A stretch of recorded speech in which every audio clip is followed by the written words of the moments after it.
నమస్తే. ఇన్నాళ్ళు నన్ను సపోర్ట్ చేస్తూ, ఎంకరేజ్ చేస్తూ మీ ప్రేమని నాకు అందిస్తున్న ప్రతి ఒక్కరికి కృతజ్ఞతలు. అలాగే ఈ వీడియో కూడా ఖచ్చితంగా మీకు ఉపయోగపడుతుంది. లైక్, షేర్ అండ్ సబ్స్క్రైబ్ చేసి మీ సపోర్ట్‌ని నాకు అందించండి. అలాగే ఈ వీడియో పట్ల మీకున్న అభిప్రాయాన్ని కామెంట్ సెక్షన్‌లో కామెంట్ చేసి తెలియజేయండి. ఇప్పుడు వీడియోని చూద్దాం. జ్యోతిష్య శాస్త్రం ఒక అద్భుతం. వేదాంగమైన జ్యోతిష్య శాస్త్రం అనేటువంటిది మానవ జీవన గమనానికి ఒక వరం. జ్యోతిష్య శాస్త్రం నీ జీవితంలో వెలుగునింపే ఒక భాష.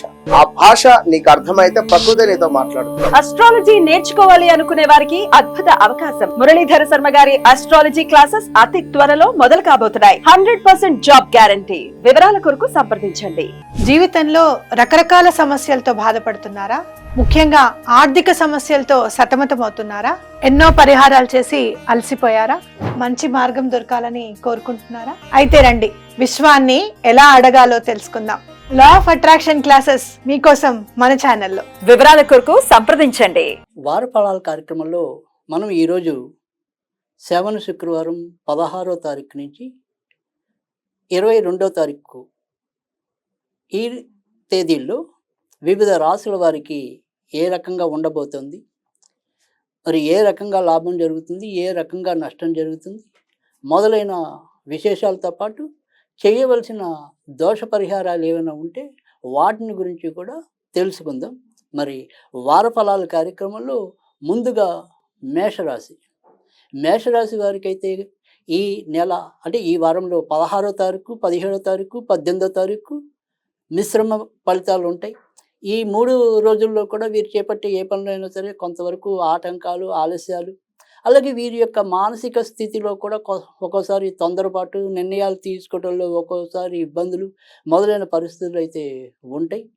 19వ తారీఖు నుంచి మరి తర్వాత ఉండే 4 రోజులు కూడా ఎక్కువ శాతం మంచి ఫలితాలు ఉంటాయి.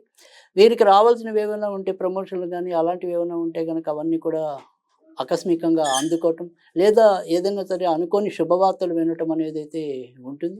కనుక ఈ మొదటి 3 రోజుల్లో తర్వాత బాగుండని వాటికి చేయవలసింది ఏదైనా అంటే కనుక ఏదైనా సరే సాధ్యమైనంత వరకు ఏదైనా దగ్గరలో ఎక్కడైనా సరే మనకి శివాలయం ఉంటే కనుక శివలింగం మీద బెల్లం నీటిని అభిషేకం చేయటం, లేదా ఇంట్లోనే వీరికి శివలింగం ఉంటే కనుక బెల్లం నీటితో అభిషేకం చేసినట్టయితే కనుక తప్పకుండా మంచి ఫలితాలు రావటం అనేది అయితే ఉంటుంది. వృషభ రాశి. వృషభ రాశి వారికి అయితే కనుక ఈ వారంలో అత్యధిక భాగం మంచి ఫలితాలు ఉన్నప్పటికీ కూడా 18వ తారీఖు, 19వ తారీఖు ఎక్కువ జాగ్రత్తగా ఉండాలి. ముఖ్యంగా ఈ 2 తారీఖుల్లో కూడా ఏవైనా సరే అనుకోని సమస్యలు, చేసే వృత్తి ఉద్యోగాల్లో తలవని తలంపుగా అవమానాలు ఎదురయ్యే పరిస్థితులు అయితే కనిపిస్తాయి. ఇంట్లో అమ్మగారు లేదా ఆడవారికి ఆరోగ్యం కొంతవరకు తగ్గిపోవటం అనేది కూడా ఉంటుంది. ఇక వ్యాపారస్తులకైతే కనుక వీరికి రావాల్సిన ఏవైతే బకాయిలు ఉంటాయో ఆ బకాయిలు ముఖ్యంగా 20, 21వ తారీఖు మధ్య కొంతవరకు వసూలయ్యే సూచనలు అయితే కనిపిస్తున్నాయి. మిశ్రమ ఫలితాలు అయితే ఎక్కువగా వృషభ రాశి వారు పొందవచ్చు. ఈ రాశి వారు ఈ వారంలో ముఖ్యంగా చేయవలసిందంతా కూడా లక్ష్మీదేవికి సంబంధించిన పూజలు వీళ్ళకి మేలు చేస్తాయి. లక్ష్మీదేవికి తెల్ల పూలతో ఏదైనా సరే అర్చన చేసినట్టయితే కనుక ఇటు సంపదలతో పాటు ఆరోగ్యం కూడా వృద్ధి చెందుతుంది. మిథున రాశి. మిథున రాశి వారికి అయితే కనుక ఈ వారంలో అత్యధిక భాగం మంచి ఫలితాలు ఉన్నప్పటికీ 20వ తారీఖు, 21వ తారీఖు కొంతవరకు జాగ్రత్తగా ఉండవలసిన పరిస్థితి అయితే కనిపిస్తుంది. ఇతరులతో ఏవో రకమైన మనస్పర్ధలు కలగటం, ఎంత మంచిగా ఉన్నప్పటికీ, ఎంత సహాయ గుణం ఉన్నప్పటికీ వీరిని ఏదో విధంగా తప్పు పట్టే పరిస్థితులు అయితే కనిపిస్తున్నాయి. ఇక ఉద్యోగస్తులు అయితే కనుక ముఖ్యంగా 22వ తారీఖు, 23వ తారీఖు మంచి ఫలితాలు వినటం అనేది అయితే ఉంటుంది. అయితే ఈ వారంలోకి వచ్చేప్పటికి చివరి రోజు గురువారం నాడు, అంటే గురువారం నాడు వీరికి ఏదైనా సరే అనుకోని శుభవార్తలు వినే అవకాశాలు అయితే కనిపిస్తాయి. ఈ వారం అంతా కూడా వీరు దత్తాత్రేయుడిని పూజిస్తే కనుక మరిన్ని మంచి ఫలితాలు పొందే విశేషం అయితే ఉంటుంది. కర్కాటక రాశి. కర్కాటక రాశి వారు అయితే కనుక ఆరోగ్య విషయంలో ఎక్కువగా ఈ వారం శ్రద్ధ పెట్టవలసి ఉంటుంది. అలాగే ఖర్చులు కూడా అధికంగా ఉండటం అనేది అయితే ఉంటుంది. దూర ప్రయాణాలు చేయాలనుకుంటే కనుక తప్పకుండా 20వ తారీఖు, 21వ తారీఖు, 22వ తారీఖు అందుకు ఉపయుక్తంగా ఉండటం అనేది అయితే కనిపిస్తుంది. ఇక 18వ తారీఖు, 19వ తారీఖు వారి యొక్క వ్యక్తిగత ఆరోగ్య విషయంలో ఎక్కువగా దృష్టి పెట్టవలసి ఉంటుంది. ఇంట్లో మరి సంతానం విషయంలో కూడా కొంత జాగ్రత్తగా ఉండాలి. ఇంకా ఇతరత్ర అయితే గనక ఎక్కువ శాతం మంచి ఫలితాలు రావటం అనేది అయితే కనిపిస్తుంది. ఈ వారంలో వీరు ఎక్కువగా సుబ్రహ్మణ్య స్వామిని పూజిస్తాం మంచిది. ఎరుపు పూలు కనుక దొరికితే కనుక సుబ్రహ్మణ్యుడికి అంటే ఎర్ర గులాబీలు కానీ, మందారాలు కానీ వీటితో అర్చన చేసినట్టయితే కనుక మరిన్ని మంచి ఫలితాలు పొందుతారు.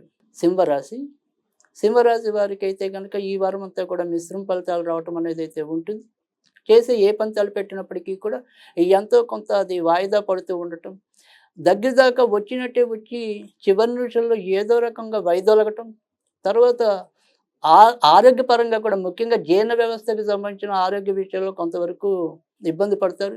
కనుక ముఖ్యంగా ఈ అకాల నిద్ర, అకాల భోజనం ఇలాంటి విషయాల్లో తగినంత శ్రద్ధ పెట్టాలి. మనం కష్టపోతూ వెళ్ళటమే తప్ప దానికి తగిన ప్రతిఫలం పొందట్లేదే అనే మనసులో ఒక రకమైన ఆందోళన కూడా ఎక్కువ అవటం అనేది అయితే ఉంటుంది. ఇంట్లో ఎంత చేసినా కూడా ముప్పు పొందలేకపోవటం మరొక సమస్య అవుతుంది. ఈ రకమైన ఇబ్బందులు కూడా ఈ వారం అంతా కూడా ఎక్కువగా కనిపించడం అనేది అయితే ఉంటుంది. ఈ వారం వీరు ఎక్కువగా వెంకటేశ్వర స్వామికి సంబంధించిన పూజలు చేసుకుంటే మంచిది. వెంకటేశ్వర స్వామికి ముద్ద కర్పూరంతో ప్రతిరోజు కూడా హారతి ఇచ్చినట్టయితే కనుక ఎంతో కొంత శుభ ఫలితాలు కలుగుతాయి. కన్యా రాశి వారికి అయితే కనుక మొదట ఉండే ఏదైతే ఈ 16వ తారీఖు 17వ తారీఖు ఎక్కువ జాగ్రత్తగా ఉండవలసిన అవసరం అయితే కనిపిస్తుంది. నిర్ణయాలు తీసుకోవటంలో ఇబ్బందులు పడతారు. షేర్ మార్కెట్లు, స్పెక్యులేషన్స్ ఇలాంటి వ్యవహారాల్లో కూడా నష్టాలు కలిగే సూచనలు అయితే ఉన్నాయి. మిత్రుల ద్వారా ఏదైనా సరే కొంతవరకు ఇబ్బందులు పడటం, వారి ద్వారా వారి సమస్యలు మనం భుజాన వేసుకుని ఇబ్బంది పడటం ఇలాంటివి కూడా ఈ వారంలో ఎక్కువగా కనిపిస్తాయి. కానీ చివరి ఉండే 3 రోజులు కూడా 20, 21, 22 చాలా చక్కటి మంచి ఫలితాలు రావటం అనేది అయితే ఉంటుంది. అప్పటిదాకా ఏవైతే వాయిదా పడుతూ వస్తున్న విషయాలు ఉన్నాయో అవి ఎంతో కొంత కార్యరూపం దాల్చడం అనేది కూడా కనిపిస్తుంది. ఈ వారం అంతా కూడా వీరు ఎక్కువగా వినాయకుడికి సంబంధించిన పూజలు చేసుకుంటే కనుక మరింత ఫలితాలు మెరుగ్గా ఉంటాయి. వినాయకుడికి సాధ్యమైనంత వరకు కూడా ఇంట్లో అరటిపళ్ళు నివేదన చేస్తే బాగుంటుంది. తులారాశి వారికి అయితే ఈ వారం అంతా కూడా మిశ్రమ ఫలితాలు ఎక్కువగా కనిపిస్తున్నాయి. ముఖ్యంగా ఇంట్లో సంతాన పరంగా అయితేనేమి, వీరు తీసుకునే నిర్ణయాల వల్ల అయితేనేమి కొంతవరకు ఇబ్బందులు ఎదుర్కోవటం అనేది అయితే కూడా కనిపిస్తుంది. ఆరోగ్య విషయంలో ఎంత జాగ్రత్తగా ఉందాం అనుకున్నప్పటికీ కూడా వెన్నుకు సంబంధించినవి కానీ, శిరస్సుకు సంబంధించినవి కానీ, అంటే తరచూ తలనొప్పి రావటం కానీ, అరగకపోవటం, దాని ద్వారా కూడా ఎక్కువగా ఇబ్బందులు పడటం అనేది కూడా ఈ వారం ఎక్కువగా కనిపిస్తోంది. ఇక చేసే వృత్తి ఉద్యోగాల్లో చెప్పుకోదగిన ఇబ్బందులు అయితే కనిపించడం లేదు. వ్యాపారస్తులకు మాత్రం లాభాలు నోటిదాకా వచ్చేదాకా కూడా నమ్మకం లేకపోవటం అనేది అయితే ఉంటుంది. స్వతంత్ర వృత్తుల్లో ఉన్న వాళ్ళకైతే కనుక ఎంతో కొంత కొత్త అవకాశాలు వెతుక్కుంటూ రావచ్చు. ఇక ఈ వారం అంతా కూడా వీరు లక్ష్మీదేవికి సంబంధించిన పూజలు చేసుకుంటే కనుక మరిన్ని మంచి ఫలితాలు లభిస్తాయి. ఇక లక్ష్మీదేవికి నిత్యము కూడా అన్నపరవాన్నం నివేదన చేయటం వల్ల కూడా మరింత మెరుగైన ఫలితాలు పొందగలుగుతారు. వృశ్చిక రాశి వారికి కూడా ఈ వారం తగినంత జాగ్రత్తగా ఉండవలసిన అవసరం అయితే కనిపిస్తుంది. ముఖ్యంగా వాహనాలు అవి నడిపేప్పుడు ఏవైనా సరే చిన్న చిన్న ప్రమాదాలు ఏర్పడే సూచనలు అయితే ఉన్నాయి. అమ్మగారి ఆరోగ్య విషయంలో కూడా కొంతవరకు శ్రద్ధ పెట్టవలసిన పరిస్థితి కనిపిస్తుంది. ఇదే రాశిలో జన్మించిన పెద్ద వయసు వాళ్ళు ఎవరైతే ఉంటారో వారికి ఆకస్మికంగా మరింత సమస్యలు రావచ్చు, లేదా ఏదైనా సరే ఎముకలు, కీళ్ళకి సంబంధించిన ఇబ్బందులు పెరగవచ్చు. ఇక ఆర్థిక వ్యవహారాల్లో మిశ్రమ ఫలితాలు రావటం అనేది, డబ్బు అయితే అవసరానికి ఏదో రూపంగా వస్తుంది కానీ అది బాగా శ్రమతోనే రావటం అనేది కూడా వీరికి విసుగు తెప్పించడం అనేది అయితే ఉంటుంది. జ్యేష్ఠ నక్షత్రం వారైతే కనుక వారి యొక్క మానసిక స్థితి సరిగ్గా లేక కూడా ఇబ్బందులు తెచ్చుకోవటం అనేది అయితే కనిపిస్తుంది. ఈ వారం అంతా కూడా వీరు ఎక్కువగా ఆంజనేయ స్వామికి సంబంధించిన పూజలు చేసుకోవటం అనేది ఉత్తమం. ఆంజనేయ స్వామికి ప్రతిరోజు కూడా అప్పాలు నివేదన చేయటం కానీ, లేదా గారెలు నివేదన చేయటం వల్ల కూడా మంచి ఫలితాలు లభిస్తాయి. ధనుస్సు రాశి వారికి మొదట ఉండే 16, 17, 18 ఈ 3 రోజుల్లో ఎక్కువ శుభ ఫలితాలు వచ్చే అవకాశాలు అయితే కనిపిస్తున్నాయి.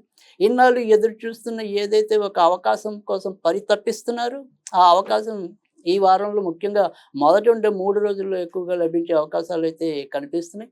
అలాగే దగ్గరవో దూరమో కొన్ని ప్రయాణాలు చేయాల్సిన పరిస్థితులు కూడా మీకు 20, 22 మధ్య ఏర్పడే అవకాశాలు అయితే కనిపిస్తున్నాయి. ఇక 20, 21 వీరి మానసిక స్థితిలో కూడా కొంత సంయమనం అనేది లేకపోవటం, ఏదో రకమైన ఆతృత, ఈ రకంగా కొంత ఇబ్బంది పడటం అనేది అయితే ఉంటుంది. ఇక ఆర్థిక లావాదేవీల్లో చెప్పుకోదగిన ఇబ్బందులు అయితే ఉండవు. కోర్టు వ్యవహారాల్లో ఉన్న వాళ్ళకి ప్రస్తుతం ఆ కార్యక్రమాలు పెద్దగా పురోగతి పొందవు. ఇక నడుముకి కీళ్ళకి సంబంధించినవి మధ్య మధ్యలో అనారోగ్యాలు అయితే ఉంటాయి. ఇక ఈ వారం అంతా కూడా వీరు ఎక్కువగా వెంకటేశ్వర స్వామికి సంబంధించిన పూజలు చేసుకోవటం మంచిది. మకర రాశి, మకర రాశి వారైతే ఈ వారంలో చాలా చక్కటి ఫలితాలు పొందే అవకాశాలు ఎక్కువగా కనిపిస్తున్నాయి. వీరి యొక్క వ్యాపార విస్తరణకి కానీ, లేదా కొత్త కొత్త ప్రయోగాలకు కానీ, కొత్త పరిశోధనలకు కానీ ఈ వారమంతా కూడా ఎక్కువగా ఉపయుక్తంగా ఉండటం అనేది ఉంటుంది. చిన్న చిన్న అవాంతరాలు ఉన్నప్పటికీ కూడా వీరి యొక్క మొండి పట్టుదలతో వాటిని సుముఖం చేసుకోవటం అనేది కూడా కనిపిస్తోంది. భార్యతో మధ్య మధ్య చిలిపి తగాదాలు వచ్చినప్పటికీ కూడా అవి మళ్ళీ తొందరగానే సమసిపోవటం అనేది కూడా ఉంటుంది. సంతానపరంగా ఏదైనా సరే కొంత శుభవార్తలు వినే పరిస్థితులు కూడా కనిపిస్తున్నాయి. ఈ వారంలో వీరు ఎక్కువగా దుర్గాదేవికి సంబంధించిన పూజలు చేసుకోవటం, దుర్గాదేవికి సాధ్యమైనంత వరకు కూడా అవకాశం ఉంటే ఇంట్లో మధ్య మధ్యలో నిమ్మకాయ నీరు నివేదన చేయటం వల్ల కూడా మంచి ఫలితాలు పొందగలుగుతారు. కుంభరాశి, కుంభరాశి వారికి అయితే కనుక ఈ వారం కొంత మిశ్రమ ఫలితాలు రావటం అనేది ఉంటుంది. ఖర్చు విషయంలో ఎంత జాగ్రత్తగా ఉందాము అనుకున్నప్పటికీ కూడా దానికి రెండింతలుగా మనం ఎదుర్కోవాల్సిన పరిస్థితులు అయితే కనిపిస్తుంది. కేవలం సంతాన పరంగా మాత్రం ఏదైనా సరే కొంతవరకు ఊరటనిచ్చేవి కానీ, వారి పరంగా కొంత మంచి వార్తలు వినడానికి ఈ వారం అయితే అవకాశం ఉంటుంది. కానీ ఇటు ఒకవైపు వెన్నుకు సంబంధించిన బాధలు పీకుతూ ఉంటాయి. అలాగే మరోవైపు తప్పనిసరిగా ఇంట్లో పనులు చేయవలసిన పరిస్థితి, ఎటు తప్పించుకోలేని విధానం, దీనివల్ల కూడా కుంభరాశి వాళ్ళు ఒక రకమైన అసహనానికి గురవటం అనేది కూడా ఈ వారంలో ఎక్కువగా కనిపిస్తూ ఉంటుంది. ఇంకా డబ్బు విషయంలో మాత్రం అప్పైనా సొప్పైనా కానీ ముందైతే కనుక ఆ పని కొద్దిగా లేట్తో అయినా సరే పూర్తి చేసుకోవటం అనేది అయితే ఉంటుంది. ఇంకా కొత్తగా ఎవరైనా సరే ఇల్లులు తీసుకోవటం, భూములు తీసుకోవటం ఇలాంటివి ఏమైనా సరే కొనుగోలు కోసం చేసే రుణాల ప్రయత్నాలు ఏవైతే ఉంటాయో అవి మాత్రం ఈ వారంలో సుముఖంగా ఉండటం అనేది అయితే కనిపిస్తుంది. షేర్ మార్కెట్ స్పెక్యులేషన్స్ ఈ వారం ఎంత మాత్రం కూడా తగదు. ఇక ఈ వారం అంతా కూడా వీరు సాధ్యమైనంత వరకు కూడా వెంకటేశ్వర స్వామికి సంబంధించిన పూజలు చేసుకోవటం అనేది ఉత్తమం. మీనరాశి, మీనరాశి వారికి అయితే కనుక మొదటి 3 రోజులు కూడా చాలా చక్కటి ఫలితాలు రావటం అనేది అయితే ఉంటుంది. ముఖ్యంగా 16, 17, 18 తేదీల్లో అప్రయత్నంగా ధనలాభం, అలాగే ఇన్నాళ్ళు ఉద్యోగాల్లో ఏ రకమైన మంచి కోసం పరితపిస్తున్నారో ఆ రకమైన మంచి మార్పులు, తర్వాత పైవారు మనం యొక్క శ్రమని గుర్తించడం, ఇలా మంచి మంచి ఏవైనా సరే అనుకూలమైన పరిస్థితులన్నీ కూడా మొదట 3 రోజుల్లోనే ఎక్కువగా కనిపించే పరిస్థితులు అయితే కనిపిస్తాయి. తర్వాత ఉండే 3 రోజుల్లో కొంతవరకు ఇబ్బందులు ఉన్నా, ఖర్చులు ఉన్నా కానీ దైవానుగ్రహంతో ఏదో విధంగా చివరి నిమిషంలో అయితే బయటపడతారు. కానీ మానసికంగా లోపల మాత్రం ఒక రకమైన అశాంతి ఉండటం అనేది అయితే ఉంటుంది. ఇక భార్యాభర్తల మధ్య సమన్వయం కూడా ముఖ్యంగా ఏదైతే ఈ 20వ తారీఖు, 21వ తారీఖు, 22వ తారీఖు వారి ఇరువురి మధ్య కూడా ఏవైనా సరే ఆకస్మిక వాగ్వివాదాలు చోటు చేసుకునే పరిస్థితులు అయితే ఉంటాయి. ఇక సంతానం చేస్తున్న ప్రయత్నాలు కానీ, వాళ్ళు చేసే పనులు కానీ వీరికి నచ్చక, రుచించక ఎంతో కొంత బాధపడటం అనేది కూడా కనిపిస్తూ ఉంటుంది. ఇక దైవారాధనలో వీరు మరింత ముందుకెళ్ళటం, లేదా ఏదైనా సరే సద్గురువుల యొక్క ఆశీస్సుల కోసం వీరు ఎక్కువగా సమయాన్ని కేటాయించడం అనేది కూడా సంభవిస్తూ ఉంటుంది. ఇక ఆధ్యాత్మిక చింతనకి ఈ వారం ఎక్కువగా వీరికి ఉపకరిస్తుంది. ఇక ఈ వారంలో వీరు ఎక్కువగా సుబ్రహ్మణ్య స్వామికి సంబంధించిన పూజలు చేసుకోవడం అనేది ఉత్తమం.